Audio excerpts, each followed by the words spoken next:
যাই হোক, আমি দু চারটি কথা বলবো আপনাদের সম্মুখে।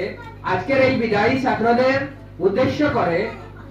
সম্মানিত উপস্থিতি, শিক্ষাকেই বলা হয় জাতির মেরুদণ্ড।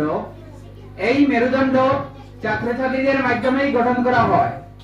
আজ যারা আমরা এখানে ছাত্রছাত্রী আছি, একদিন এই সমাজ পরিচালনার দায়িত্ব আমাদের উপর চলে আসবে।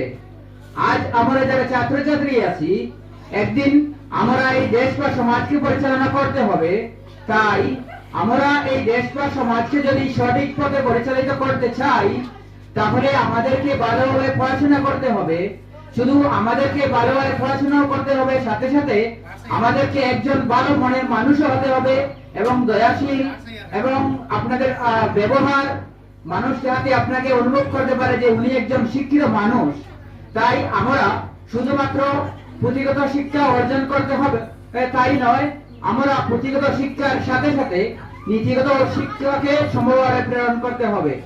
তাই আজকে দেখা যায়, আজকে যদি আমরা কিছু বছর পূর্বে যাই, তাহলে দেখব শিশু অবস্থায় আমরা নীতিশিক্ষা পেয়েছি আমাদের মাতা পিতার কাছ থেকে। আত্মীয় স্বজন সবাই আমাদেরকে নীতিশিক্ষা দিতেন, কিন্তু এখনকার সময় দেখা যাচ্ছে যে মাতা পিতা নীতিশিক্ষা দেন না, বেশিরভাগ স্কুলের উপর ভরসা করেন। অন্যদিকে স্কুলের শিক্ষকরা সবসময় চেষ্টা করেন যে ছাত্রছাত্রীদেরকে পুঁথিগত শিক্ষা দেওয়ার মাধ্যমে তাদের একাডেমিক স্কোরকে বৃদ্ধি করা। তাই শুধু পুঁথিগত শিক্ষার মাধ্যমে তৈরি হয় এক শূন্যস্থানের, সেই শূন্যস্থান হলো নীতিগত শিক্ষা।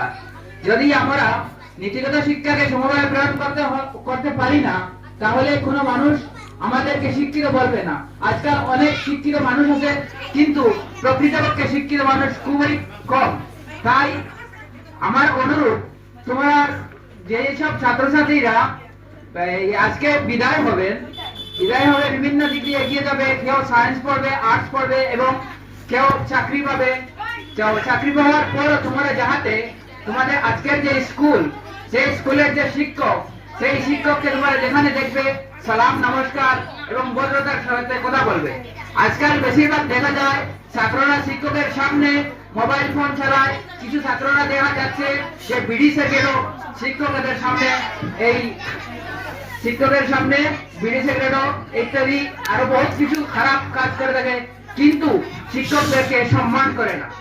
আরেকটি কথা তোমাদেরকে বলছি, তোমরা জীবনে চলার পথে স্কুলে আসছো, শিক্ষকরা তোমাদেরকে মারাধরা করছেন, শারীরিক ভাবে এবং মানসিক ভাবে বিভিন্ন কষ্ট দিয়েছেন।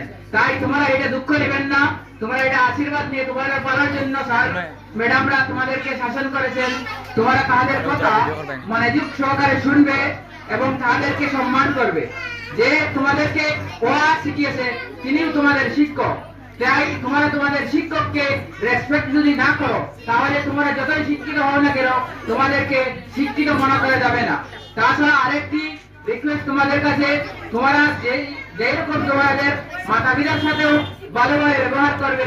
যদি তোমাদের মাতা পিতা তোমাদের উপর সন্তুষ্ট না থাকেন, তাহলে তোমরা যতই শিক্ষিত হও না কেন, তোমরা কোনোদিন সফল হতে পারবে না।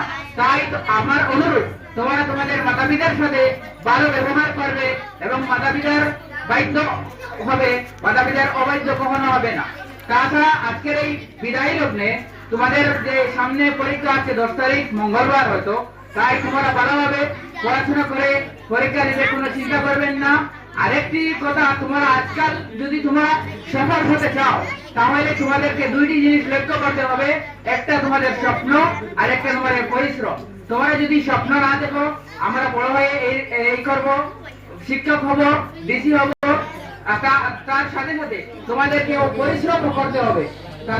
তাছাড়া আরেকটি কথা, এই যে এইচএসএসসি পরীক্ষা হবে, সেই পরীক্ষায় হয়তো তোমরা প্রথম দ্বিতীয় হতে পারবে না, চাইলেও পারবে না, সবাই তো হতে পারবে না, কিন্তু সবাই যদি চাও তাহলে একজন ভালো মানুষ হতে পারবে। তাই আমার আবেদন তোমাদের কাছে যে তোমরা যাহাতে ভালো মানুষ হোক, তোমাদের ব্যবহার আচরণ যারা দেখবে, দেখার পর তোমাদেরকে বলবেন যে উনি একজন শিক্ষিত মানুষ। তাই আমি আর আমার বক্তব্য লম্বা না করে এখানেই সমাপ্ত করলাম। ধন্যবাদ।